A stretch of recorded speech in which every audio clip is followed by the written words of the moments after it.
आज के हम इस वीडियो में आप लोग को बिहार टेट में पूछे जाने वाले 30 पेडागोजी क्वेश्चनों के बारे में बात करेंगे, जिसमें से एग्जाम में निश्चित रूप से पूछेगा। और यह 2011 में पूछा गया सभी प्रश्न है। तो आइए चालू करते हैं। यहाँ पे पहला क्वेश्चन दिया गया है कि मनोविज्ञान शिक्षा का आधारभूत विज्ञान है, यह किसने कहा है?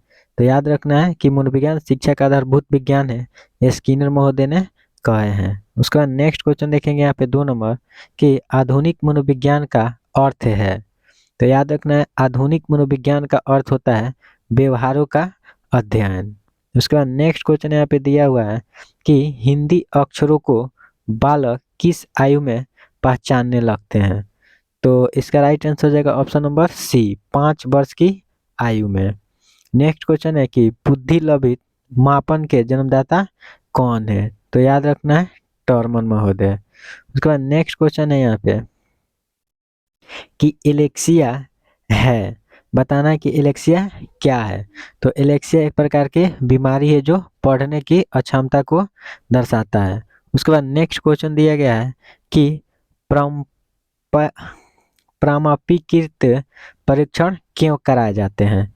तो याद रखना है प्रतिभाशाली बालकों की पहचान करने के लिए प्रामाणिकृत परीक्षण का आयोजन किया जाता है। ठीक है, तो इसका राइट आंसर हो जाएगा ऑप्शन नंबर बी। उसके बाद नेक्स्ट क्वेश्चन यहाँ पे दिया हुआ है कि शिक्षा मनोविज्ञान की उत्पत्ति का वर्ष कौन सा माना जाता है?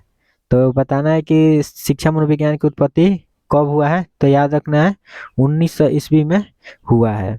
उसके बाद नेक्स्ट क्वेश्चन है कि पियाजे के औपचारिक सक्रियात्मक अवस्था बालक की किस आयु अवधि तक माना जाता है? तो याद रखना है 11 से लेकर 15 वर्ष की आयु को सक्रियात्मक अवस्था माना जाता है पियाजे के अनुसार। नेक्स्ट क्वेश्चन है कि जड़ बुद्धि वाले बालक की लब्धित बुद्धि कितनी होती है, मतलब आईक्यू पावर कितना होता है? तो 71 से कम होता है। नेक्स्ट क्वेश्चन है कि गर्भ में बालक को विकसित होने में कितने दिन लगता है? तो 9 महीना, मतलब 280 दिन लगभग में। नेक्स्ट क्वेश्चन यहाँ पे दिया हुआ है कि नवजात शिशु का भार होता है। तो बताना है कि नवजात शिशु का भार कितना होता है? तो याद रखना है 7 पाउंड होता है। उसका नेक्स्ट क्वेश्चन ये है कि बुद्धि के बहुकारक सिद्धांत के प्रतिपादक कौन है? तो याद रखना है कि बुद्धि के बहुकारक सिद्धांत के प्रतिपादक थॉर्नडाइक महोदय है। उसका नेक्स्ट क्वेश्चन है यहाँ पे कि एनसीटीई का पूर्ण रूप क्या है, मतलब फुल फॉर्म क्या है? तो याद रखना है national counselling of teacher education. तो इसका राइट आंसर हो जाएगा option number C. Next question यहाँ पे दिया हुआ है कि भारतीय संविधान के अनुच्छेद 41-46 किसके कल्याण से संबंधित है? तो आर्थिक रूप से पिछड़े व्यक्तियों से। अनुच्छेद 41 और 46 किसके कल्याण से संबंधित है? तो आर्थिक रूप से पिछड़े व्यक्तियों से संबंधित है। उसके बाद नेक्स्ट क्वेश्चन है कि उपनयन संस्कार किस शिक्षा काल में किया जाता था? बताना है कि उपनयन संस्कार एक होता है, यह किस शिक्षा काल में होता था? तो याद रखना है बौद्धिक काल में इसका प्रयोग किया जाता था। उसके बाद नेक्स्ट क्वेश्चन दिया है कि यदि छात्र अधिकांश कार्य स्वयं के हाथों से करेगा तो छात्र में क्या होगा? आत्मनिर्भरता पैदा होगा। नेक्स्ट क्वेश्चन है यहाँ पे 17 नंबर कि निम्नलिखित में से जन्मजात अभिप्रेरक कौन है? बताना है कि निम्न में कौन जन्मजात अभिप्रेरक है? खेलना, क्रोध, प्रशंसा, ये सभी जन्म के बाद होता है, ठीक है, लेकिन निंद्रा जो है जन्मजात ही ये चालू होता है। उसके बाद नेक्स्ट क्वेश्चन हम यहाँ पे देखेंगे 18 नंबर की शिक्षण अधिगम प्रक्रिया को प्रारंभ करने से पहले कुशल अध्यापक को क्या करना चाहिए? तो अधिगम परिस्थितियाँ उत्पन्न करानी चाहिए। उसके बाद नेक्स्ट क्वेश्चन यहाँ पे दिया हुआ है कि साइ साइजोइड वर्ग में किस प्रकार के बालक आते हैं? तो याद रखना है मोटे, स्वस्थ और लंबे शरीर वाले, प्रतिभाशाली और प्रखर बुद्धि वाले, दुबले पतले लंबे, सब इनमें से कोई आंसर नहीं होगा। इसका राइट आंसर हो जाएगा उपयुक्त में से कोई नहीं।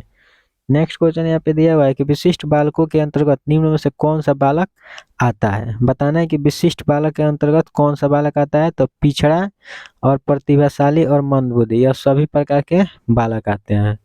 उसका नेक्स्ट यहाँ पे हम लोग देखेंगे कि अपराधी बालक कौन होते हैं। बताना है कि अपराधी बालक कौन होते हैं। तो जो असामाजिक कार्य करते हैं, मतलब जो कार्य समाज के विरुद्ध कार्य करते हैं, वो अपराधी बालक में आते हैं। नेक्स्ट क्वेश्चन है कि पाठ्यक्रम निम्नलिखित में से शिक्षण के कौन से चर में आते हैं। तो इसका राइट आंसर हो जाएगा ऑप्शन नंबर बी, मध्यस्थ चर में। उसके बाद नेक्स्ट क्वेश्चन यहाँ पे दिया हुआ है कि स्मिथ ने शिक्षण की त्रिध्रुवी प्रक्रिया में कार्यवाहक माना है।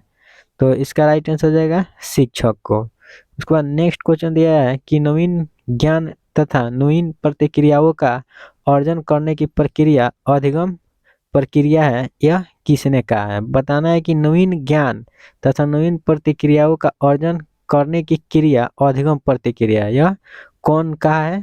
तो याद रखना है वुडवर्थ ने इसको बोला है। उसके बाद नेक्स्ट क्वेश्चन यहाँ पे देखेंगे कि तत्परता का नियम किसने दिया है। बताना है कि तत्परता के नियम किसने दिया है। तो याद रखना है कि थॉर्नडाइक महोदय जो थे तत्परता के नियम दिए हैं। उसके बाद नेक्स्ट देखेंगे रॉस ने संवेग को कितने भागों में बांटा है। तो याद रखना है रॉस ने संवेग को 3 भागों में बांटे हैं। उसके बाद नेक्स्ट क्वेश्चन है यहाँ पे कि भारत के संविधान में किसके लिए निःशुल्क अनिवार्य शिक्षा उपलब्ध है।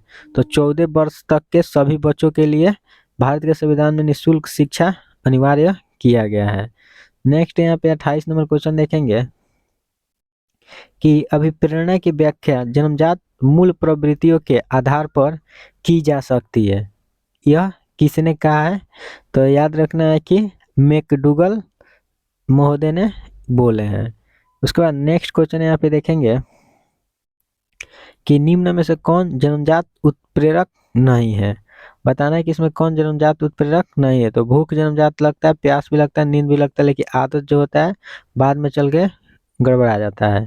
उसके बाद नेक्स्ट देखेंगे यहाँ पे कि शिक्षण के आधार पर इनके कितने चर है। शिक्षण के आधार पर कितने चर है, ठीक है। तो याद रखना शिक्षण के आधार पर इसके 3 चर होते हैं।